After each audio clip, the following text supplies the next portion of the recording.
Good evening, everyone. We're going to begin tonight with our public hearing. This is a public hearing on the 3 resolutions that are on the agenda later this evening in the business meeting. They are a resolution affirming employee speech rights, resolution condemning violence and hate speech, expressing support for our Muslim students, and a resolution affirming its commitment to the education of all children and making Portland Public Schools a safe haven for students and families. I want to quickly remind everyone of our rules for public hearing. You will approach the microphone, you'll state your name and address, and have 3 minutes to address the board. We do not allow any cheering, clapping, or booing. We want this to be a safe place for all voices to be heard. And address your comments directly to the chair, not calling out any members of the board specifically. And with that, I would open the podium for public comment.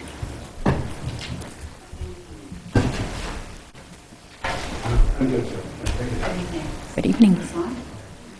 Press the button at the base of the microphone. Right here. So right down there. Good evening. I'm Sue Olafson. I'm president of the Portland Education Association, and I represent almost 900 educators and educational technicians in Portland Public Schools. The resolutions that the board is considering tonight confirm what I've always known about Portland Public Schools during my 20-year tenure in this district. Tonight, the board is going to condemn all hateful speech and violent action, commit to fostering a school environment that promotes respect for and curiosity about all religions and cultures, commit to instituting school policies and setting an educational curriculum that reflects the values of tolerance and inclusion in our schools, commit to safe spaces for students, addressing bullying and harassment, as well as declaring Portland Public Schools a safe haven.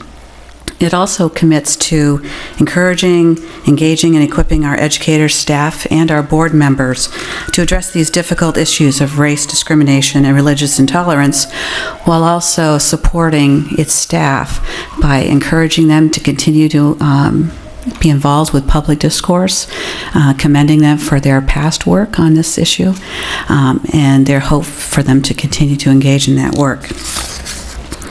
So during this time of increased uncertainty, I believe it's important to reconfirm our values, our beliefs, our goals, and set a positive example for others. So I'm proud of my school district tonight, very proud, and I commend you on this good work. Thank you. Thank you.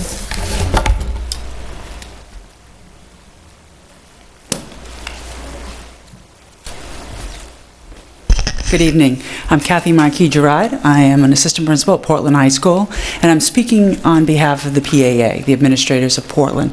So I have a statement I'd like to read. So on behalf of the PAA, we'd like to reaffirm our unwavering support for each and every one of our students, no matter what their background, beliefs, or circumstances. We are deeply committed to providing full and equitable opportunities for every student and family that we are fortunate enough to have in our community. We remain dedicated to cultivating classrooms and schools where students feel safe, welcome, and free to their complete selves. We know that Superintendent Brentano shares and endorses these fundamental beliefs. We are profoundly grateful for his support of us as we strive to preserve and create the schools our kids deserve. So we're thankful for his unequivocal dedication to a fair chance, an excellent, caring education for all, and his caring and compassionate voice that helps us do the work that we need to. So thank you very much. Thank you.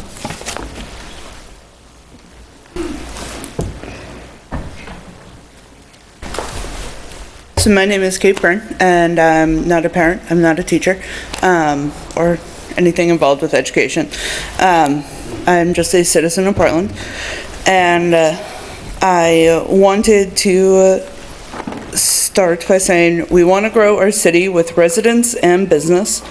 The first question anyone asks when preparing to move somewhere is, how are the schools? No one's going to say good if the sort of behavior that's been perpetrated against kids is excused. Do our schools need work structurally and systemically? Absolutely, but that's to be expected in a city with a socioeconomically diverse population. Our kids' and educators' safety should never be something in question, and so I fully support the resolutions on the table. So thank you.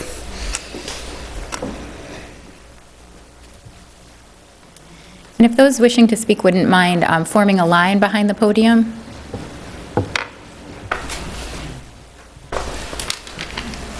And a reminder to give your name and address. My name is Doris Santoro, and I reside at 164 Neal Street in Portland. I'm a Reiki parent and a professor of education at Bowdoin College, and we benefit a great deal with our partnerships with Portland Public Schools.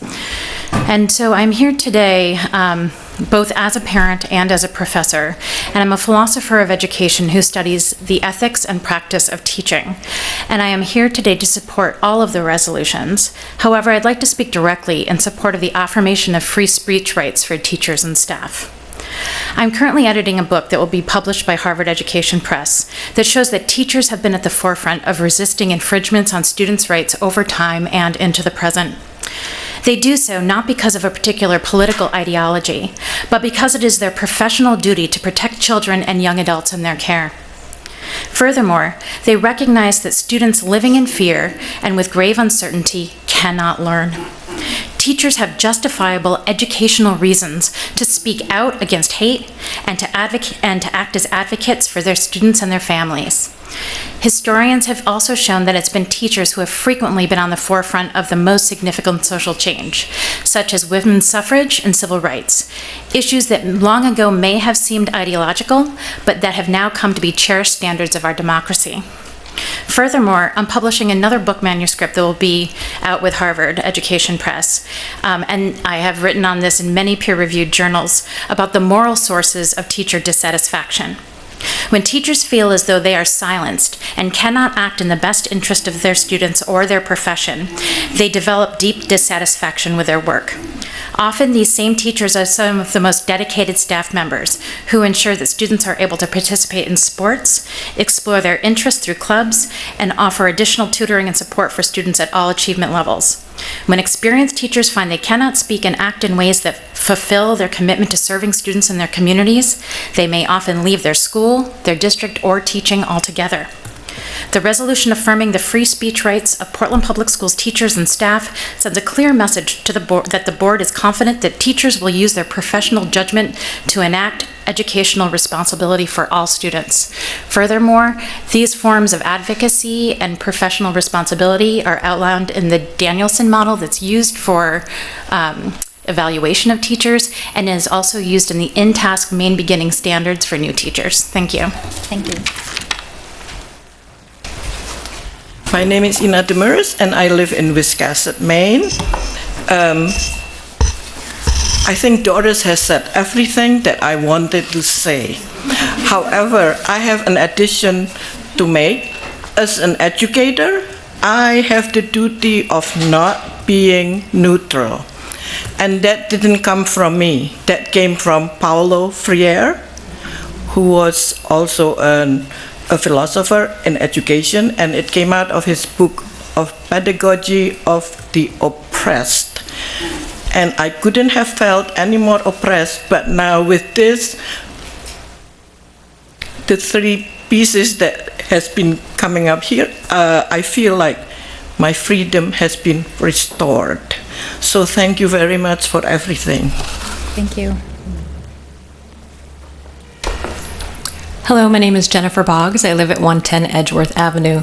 I'm the parent of a first grader at Longfellow School, and I just wanted to thank the board for all your hard work on these resolutions, hearing from us and returning to the work and doing more work. I, with my whole heart, support all three resolutions. I think right now few would argue that there's a real climate of fear with the Muslim ban and so many other things that are happening around us. And so thank you for these resolutions, because I believe that every student has the constitutional right to a safe place to learn, no matter what their skin color or religion. And I think this sends a definite message to our Muslim students and kids of color and their families that they are valued and that we've got their back. I think it also sends a message to white kids and Christian and non-Muslim kids and their families that not only is this what democracy looks like, this is what fairness and equity look like, and this is what compassion looks like. So thank you so much for these resolutions. Thank you.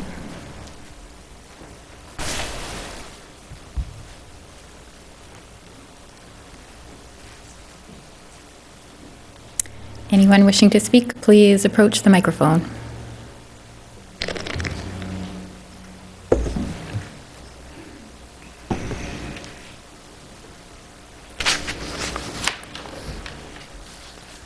Good evening, I'm David Simpson. I live on Peaks Island. I'm a teacher at Lincoln Middle School.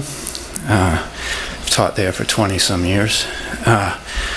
You'd think I'd be calmer in front of a microphone and with people.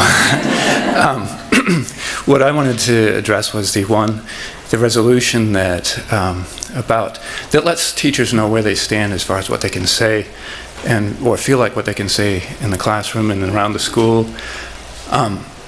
This fall, there was a lot of uncertainty about what could be said, and sometimes, my students would ask me questions about what I thought about things, and I would answer them, and always saying, this is what I think. And I heard from other around the building, I heard people say, you can't say that in school. You're not supposed to tell the students what, that's political. You're not supposed to say that. You're not supposed to think about stuff like that. You're not supposed to share that. So I think this resolution clears up some of that for teachers, for me, and others. It makes it so we're not guessing, and I like that. And in the end, it can't be hidden anyway. If you saw yesterday's paper, you saw me on the back page. So, and my kids see me at rallies and demonstrations. They know anyway. And this just makes me feel more comfortable and clear about what I can express and what I can share with my students. So thank you. Thank you. Thank you.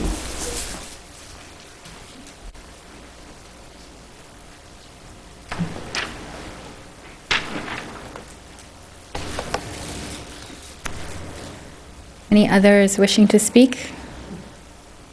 The room is full of people, so. Going once? Okay, hearing none, we will close the public comment.